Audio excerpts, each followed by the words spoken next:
Alors ce matin, alors que je me demandais ce que je pouvais bien vous partager, le Seigneur m'a conduit à vous dire qu'il y avait une guerre.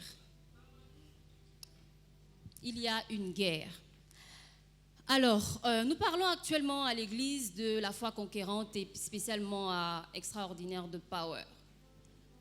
Je voulais bien venir ce matin et vous parler de puissance. Je voulais venir vous parler des dons spirituels, vous dire que vous devez aller guérir les malades, vous devez aller chasser les démons. J'ai beaucoup réfléchi et puis finalement j'ai choisi de ne pas le faire parce que ce n'est pas là que je crois que le Seigneur m'attendait ce matin. Ce que je veux commencer par dire, c'est que la foi conquérante, c'est une foi qui n'échoue pas.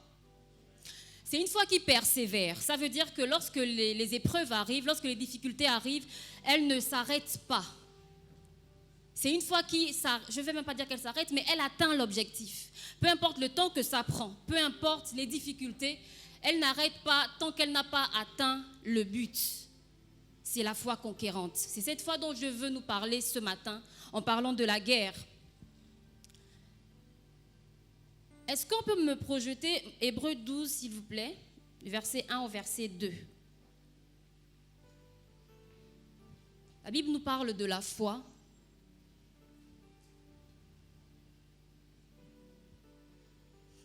Nous donc aussi, puisque nous sommes environnés d'une si grande nuée de témoins, rejetons tout fardeau et le péché qui nous environne si facilement et courons avec persévérance dans la carrière qui nous est ouverte, oui.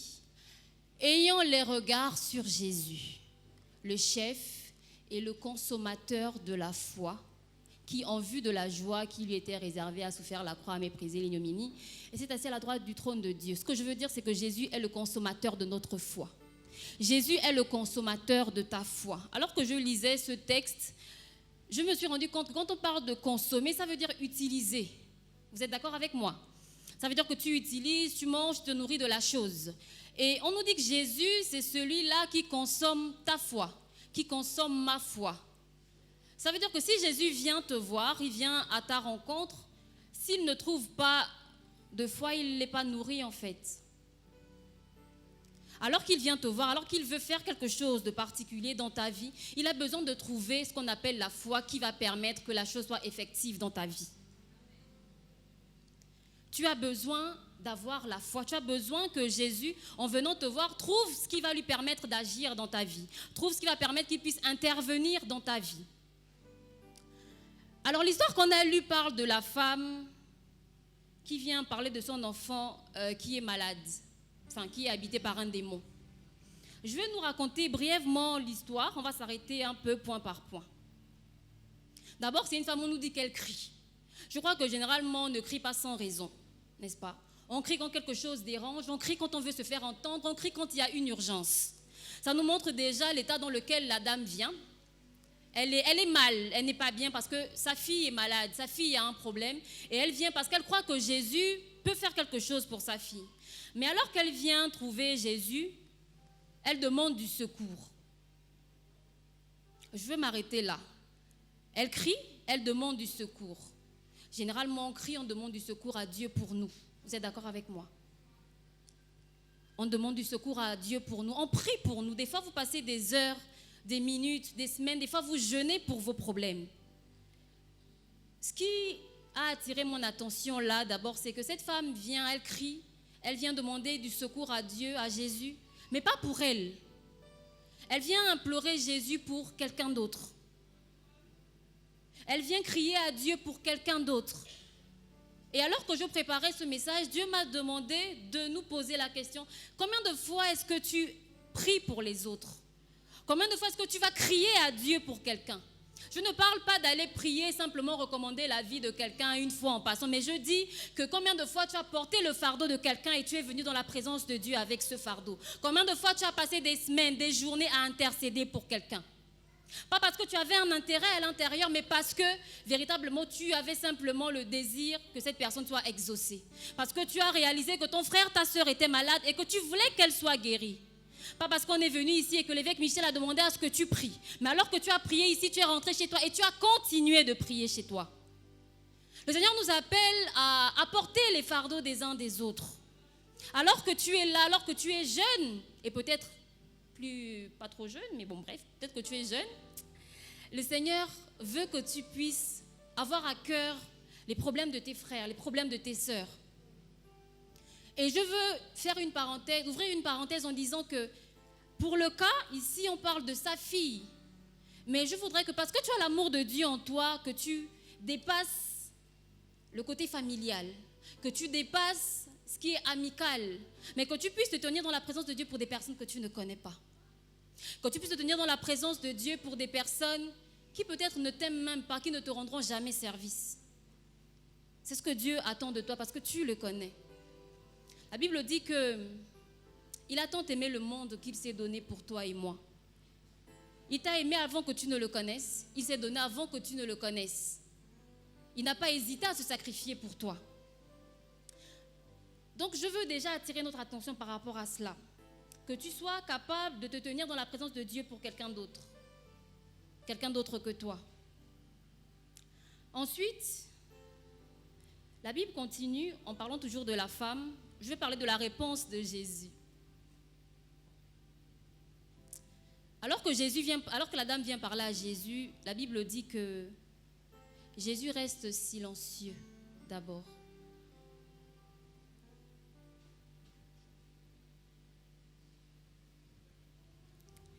Jésus reste silencieux.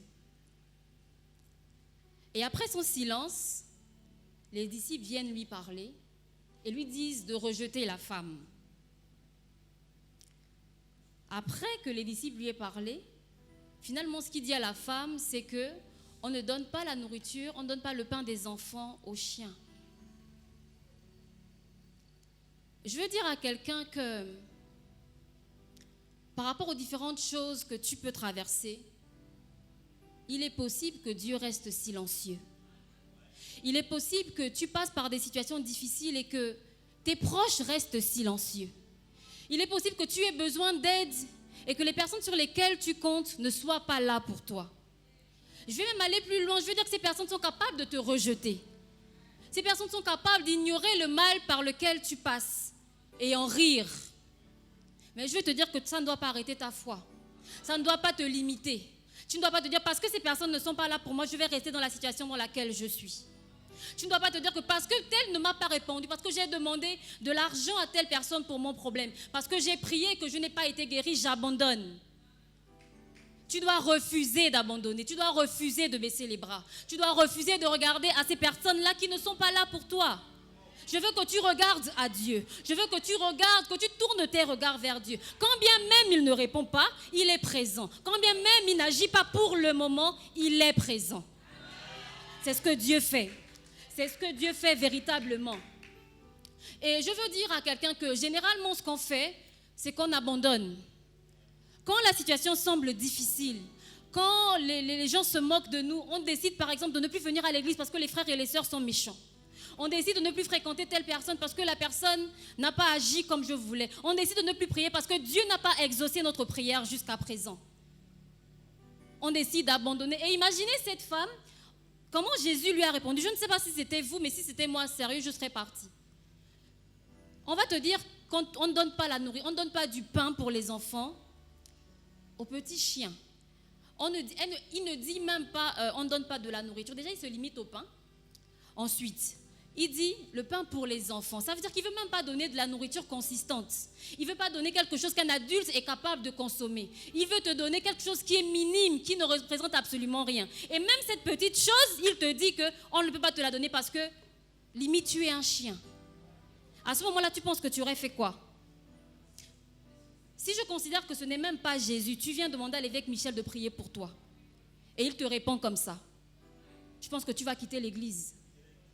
Tu vas dire à CRN, il n'y a pas l'amour. Ils sont imbus de leur personne. Ils ne considèrent pas les gens. C'est comme ça que je pense que tu aurais réagi. Tu te serais dit, pour les adultes qui sont ici et qui vivent déjà seuls, tu te serais dit, personne ne me nourrit. Déjà, tu ne me nourris pas, tu ne payes pas ma maison, tu ne t'occupes pas de moi. Je ne te donne pas l'opportunité de me parler sur ce temps, en fait. Et tu te serais levé, tu serais parti.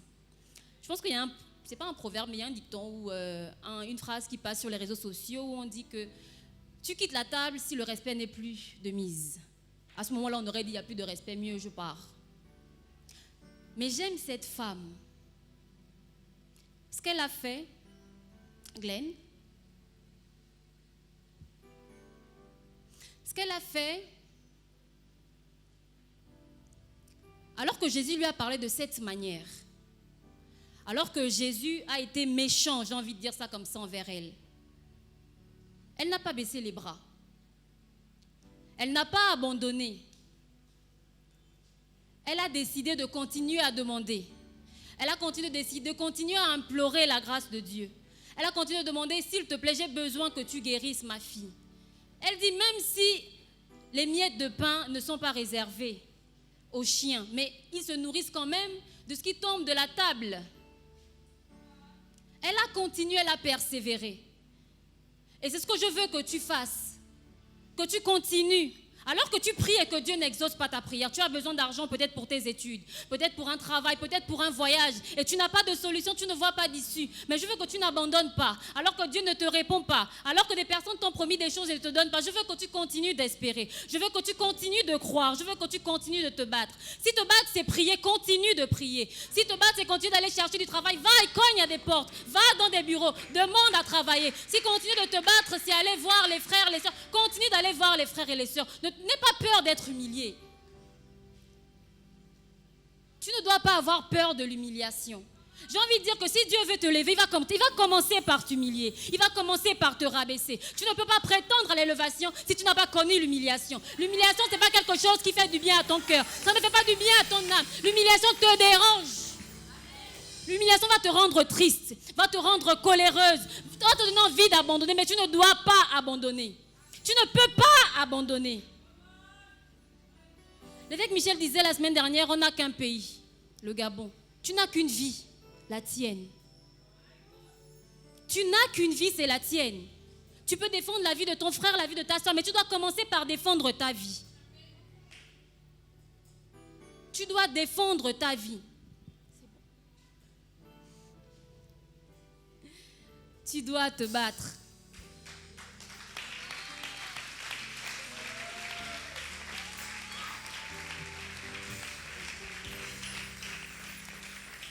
Vous savez, des fois, on se demande pourquoi Dieu permet justement qu'on soit humilié. Pourquoi Dieu permet qu'on passe par des moments comme ça? Parce que je me dis que Dieu, en fait, c'est Dieu. Il peut tout, il sait tout, il gère tout. Ça veut dire qu'il est capable de te dire, tu as besoin de ça, je te le donne tout de suite. Ça veut dire qu'il est capable d'ouvrir n'importe quelle porte. Mais il fait le choix de te laisser attendre. Il fait le choix de ne pas te répondre. Il fait le choix d'endurcir les cœurs. La Bible dit qu'il est celui qui incline les cœurs. S'il est capable d'incliner le cœur favorablement, ça veut dire qu'il est capable de durcir le cœur.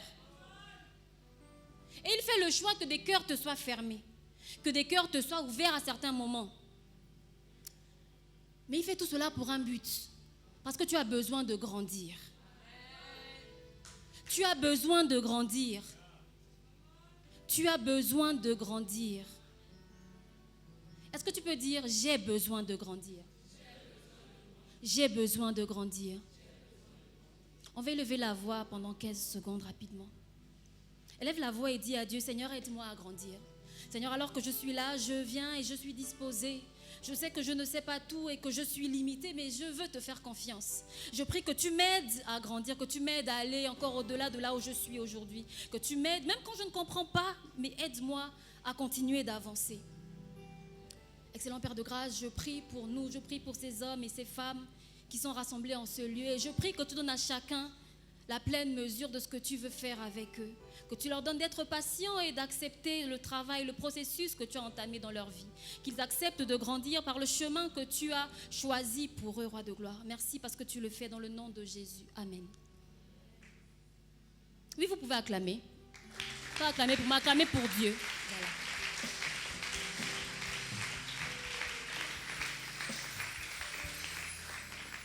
Amen. Tu as besoin d'aller plus loin que là où tu es actuellement. Tu as besoin de faire le kilomètre supplémentaire. Tu en as besoin. Cette femme, après s'être humiliée plus que ce que Dieu avait fait, parce que Dieu l'a humiliée à un niveau où elle aurait pu partir, mais elle a accepté de s'humilier encore plus bas que cela. Et je vais te dire que lorsque tu sais quels sont les combats dans lesquels tu es, lorsque tu sais là où Dieu t'emmène, tu vas accepter de t'humilier au-delà de cela. Quand tu sais que tu t'humilies parce que tu veux avoir la guérison de ton enfant, la guérison de ta mère, tu ne regardes pas à la taille de l'humiliation. Quand tu sais que tu vas, pour notre Père, à la présidence, tu ne regardes pas à la taille des humiliations, à la taille des défis, à la taille des insultes. Parce que tu sais où tu vas. Tu sais que le combat est grand, il est énorme. Tu ne regardes pas à cela. Je veux que tu regardes véritablement à là où Dieu veut te conduire. Ne regarde pas à là où tu es aujourd'hui. Mais regarde à ce que Dieu t'a dit. Regarde à ce que Dieu t'a promis. Et à cause de ça, tu vas pouvoir avancer. Tu vas pouvoir tenir. Tu vas pouvoir tenir. Tu vas pouvoir tenir.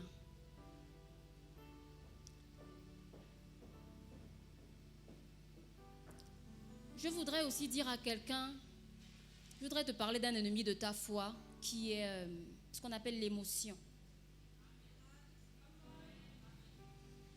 Je vais dire à quelqu'un qu'il faut que tu apprennes à maîtriser tes émotions. Il faut que tu arrives à te contenir. Vous savez, il y a plusieurs décisions qu'on a prises sur le coup de la colère et qu'on a regrettées toute la vie. Il y a des personnes que tu as perdues parce que tu as réagi sous l'effet de la colère, sous l'effet des émotions. Il y a des promesses que tu as prises que tu ne peux pas assumer parce que tu as réagi quand tu étais trop en joie. Tu ne peux pas être balancé, malmené en fonction de tes émotions. Tu dois pouvoir être structuré, tu dois pouvoir réfléchir de manière intelligente.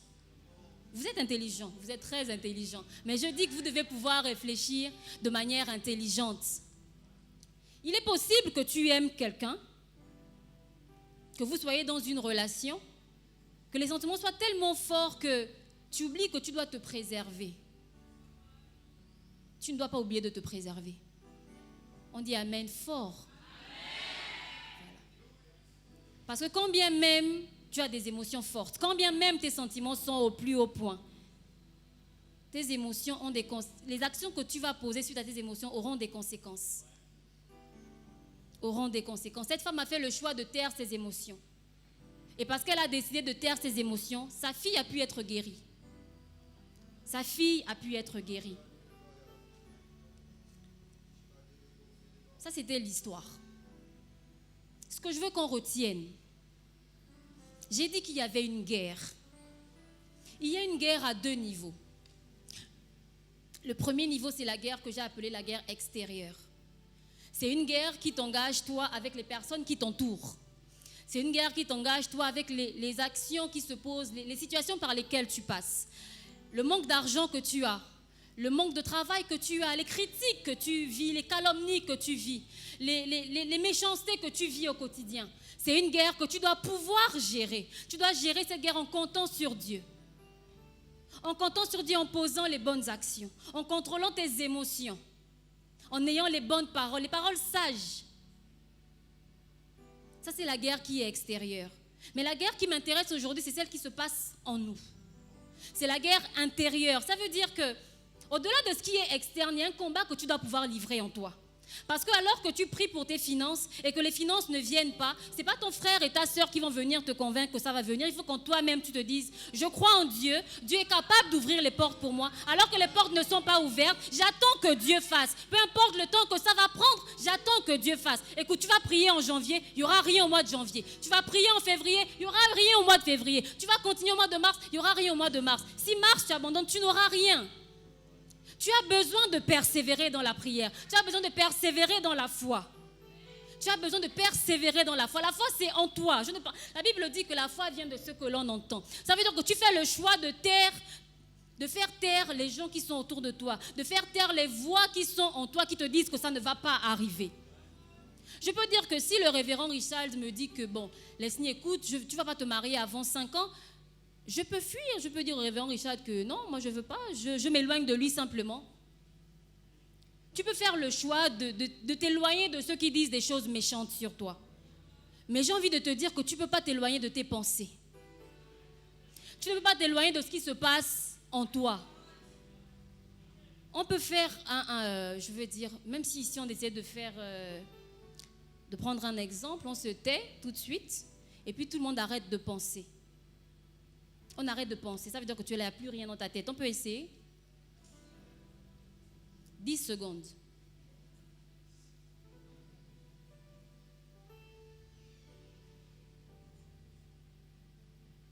C'est bon? Qui a réussi à ne pas penser? Personne. Ça veut dire que la plus grande guerre, c'est ce qui se passe dans nos pensées. Le plus difficile, c'est de réussir à canaliser tes pensées. C'est de réussir à avoir des pensées constructives, positives. Croire que Dieu est capable de faire. Croire que je ne vais pas arrêter de croire que Dieu va faire tant que je n'aurai pas vu la situation changer. Croire que les portes qui sont fermées ne sont que la salle d'attente pour là où je vais. Parce que Dieu n'a pas le projet de me faire échouer. Dieu n'a pas le projet de me faire commencer ce qu'il n'a pas prévu de terminer. Si Dieu permet que tu commences quelque chose aujourd'hui, ça veut dire qu'il va permettre que tu finisses cette chose. Ça veut dire qu'il va permettre que tu finisses cette chose.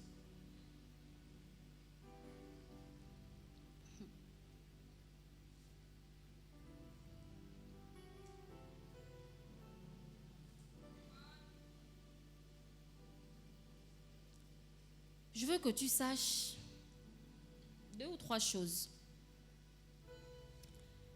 La première chose, c'est que tu n'as pas besoin de foi si tout va bien. La foi intervient seulement quand ce que tu veux faire là, ce dont tu as besoin, tu ne peux pas le faire par tes propres forces. Tu ne peux pas le faire par tes propres capacités. Tu ne peux pas le faire par tes propres moyens. C'est à ce moment-là que tu as besoin de croire que quelqu'un d'autre, plus fort, plus grand, est capable de le faire pour toi. C'est à ce moment-là que la foi intervient. Donc si tout va bien pour toi, si tu as tout ce que tu veux, tu n'as pas besoin de foi. Tu dis à Dieu merci. Mais parce que je sais que tu veux tellement plus, tu as besoin de tellement plus, tu aspires à tellement plus, alors tu as besoin de croire en Dieu. Tu as besoin d'avoir la foi. Tu as besoin de cette foi-là. Ensuite, la deuxième chose que je veux dire, c'est que il faut que tu retiennes que ta foi sera éprouvée. Ta foi, pour grandir, a besoin de passer par le feu. Et le feu, c'est les différentes choses que nous avons citées. C'est l'humiliation, c'est la maladie, c'est le manque, c'est le rejet, c'est la solitude. Si tout va bien pour toi, tu ne grandiras pas. Donc tu as besoin que ta foi soit éprouvée, afin qu'elle soit forte, afin qu'elle soit affermie. Jésus parle à Pierre et il lui dit Satan t'a réclamé afin de te cribler comme du froment. Mais moi, j'ai prié pour toi, afin que tu sois affermi et que ta foi ne défaille point. J'ai prié pour toi, afin que ta foi soit affermie. Ça veut dire qu'il est possible d'avoir une petite foi. Mais cette foi doit grandir. Ta foi doit grandir. Et elle grandit par tout ce par quoi tu passes. Tout ce par quoi tu vas passer. Ça ne va pas s'arrêter aujourd'hui. La foi que tu avais quand tu as donné ta vie à Jésus n'est pas la même que tu as aujourd'hui. Et elle a grandi parce que tu es passé par des épreuves et que Dieu t'a délivré et que Dieu t'a sorti de ces épreuves. Donc j'ai envie de te dire qu'à chaque fois que tu vas grandir, tu auras de plus grandes épreuves, tu auras de plus grands problèmes, tu auras de plus grandes difficultés. Mais ta foi va sortir de là grandie, affermie, pas seulement pour toi, mais pour les autres. Il dit afin que, lorsque toi tu seras affermi, tu affermisses les autres. Ce que tu fais, ce que tu vis, tu ne le vis pas pour toi. Tu ne le vis pas seulement pour toi, mais pour les autres, pour ceux qui t'entourent, pour tes frères, pour tes soeurs, pour ta famille, pour ceux que tu rencontres dans la rue qui ont besoin de venir à Jésus. Ils ont besoin que tu leur parles de toi, que tu leur dises que Dieu a fait pour moi, que tu leur dises voici ce par quoi je suis passé et Dieu est intervenu. Dieu a agi parce que Dieu a agi dans ma vie. Je suis capable de venir te dire qu'il va faire dans ta vie. Parce que Dieu a changé ma situation. Je suis capable de te dire que même si c'est difficile aujourd'hui, même si tu pleures, même si tu as l'impression que tout semble flou, tu ne vois rien à l'horizon. Mais parce que Dieu a fait pour moi, je sais qu'il fera pour toi. Parce que Dieu m'a guéri, je sais qu'il va te guérir. Parce que alors que je n'avais rien, Dieu a pourvu à mes besoins. Je sais qu'il va pourvoir à tes besoins. Alors que je sais que je n'avais pas d'inscription, Dieu a pourvu à mon inscription. Je n'avais pas de quoi payer ma scolarité, mais Dieu a pourvu pour moi. S'il a pourvu pour moi, il peut pourvoir pour toi.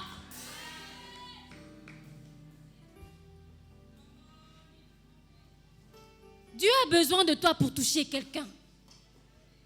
Dieu a besoin de toi pour transformer la vie de quelqu'un. Tu ne peux pas faire le choix de ne pas témoigner. Tu ne peux pas ne pas témoigner.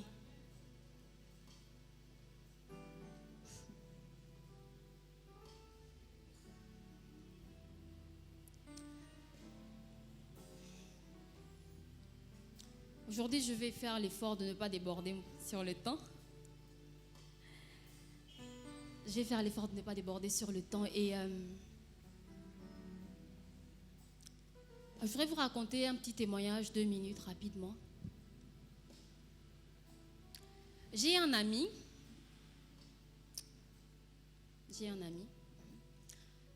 Alors qu'on était au Maroc, il avait essayé d'avoir le visa pour aller continuer ses études en France. Pendant 3 années consécutives, on le lui a refusé. Et alors que j'étais au Maroc, je ne voulais pas venir au Gabon. Je voulais aller en France aussi pendant une période. J'ai entamé mes démarches et je lui ai demandé de faire de même, de réessayer que ça allait marcher.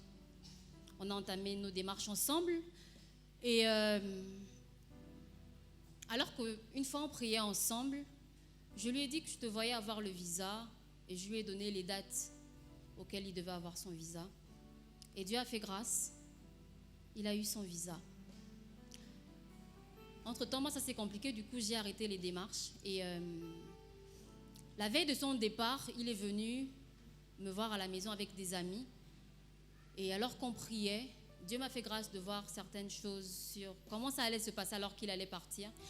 J'ai vu qu'il allait partir et que l'école dans laquelle il allait étudier allait lui proposer un contrat, un CDI pendant ses études.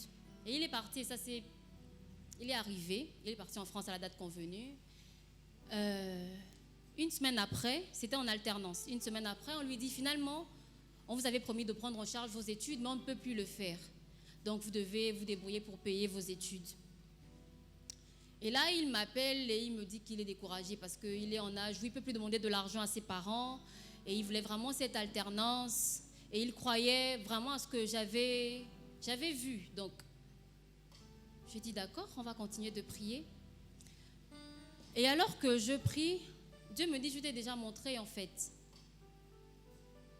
Et je vais rassurer mon ami pour lui dire, si Dieu a dit qu'il va faire, c'est qu'il va faire. Si Dieu a dit qu'il va s'occuper de toi, il va ouvrir une porte, il va le faire. Ce qui s'est passé, pour résumer l'histoire, c'est que à la fin, c'est plus l'entreprise qui devait payer ses études qui a payé, mais c'est l'école qui lui a offert une bourse. Et l'école finalement lui a offert un poste au sein de l'université. Oui, on peut acclamer Dieu pour ça.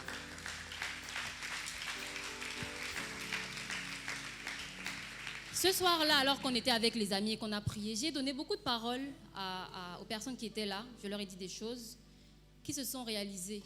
Mais pendant que je disais toutes ces choses-là qui se réalisaient, moi je priais pour beaucoup de choses me concernant et j'ai rien vu. Je n'ai absolument rien vu. Ce que je veux dire, c'est que il est possible que les difficultés, les choses par lesquelles tu passes, viennent produire la foi, pas pour ce que toi tu vis, mais pour les autres. Il est possible que tu sois simplement l'outil, l'instrument que Dieu veut utiliser pour les autres, mais ton temps viendra. Je crois qu'il y a quelqu'un qui est ici et qui a le sentiment d'être présent pour les autres, alors qu'il n'y a personne qui est là pour toi. Je crois qu'il y a quelqu'un qui est là et qui est découragé par rapport à plusieurs situations, parce qu'il a l'impression de toujours soutenir les autres, de prier pour les autres, d'être présent pour les autres. Et il n'y a personne qui est là pour toi. Et des fois, tu as le sentiment que Dieu ne t'écoute même pas, que Dieu ne te répond même pas. Mais je veux te dire que c'est pour un temps. C'est pour un temps, parce que le temps de Dieu, c'est le temps de Dieu. Il va finir par arriver. Il va finir par arriver. Est-ce qu'on peut se tenir debout, s'il vous plaît?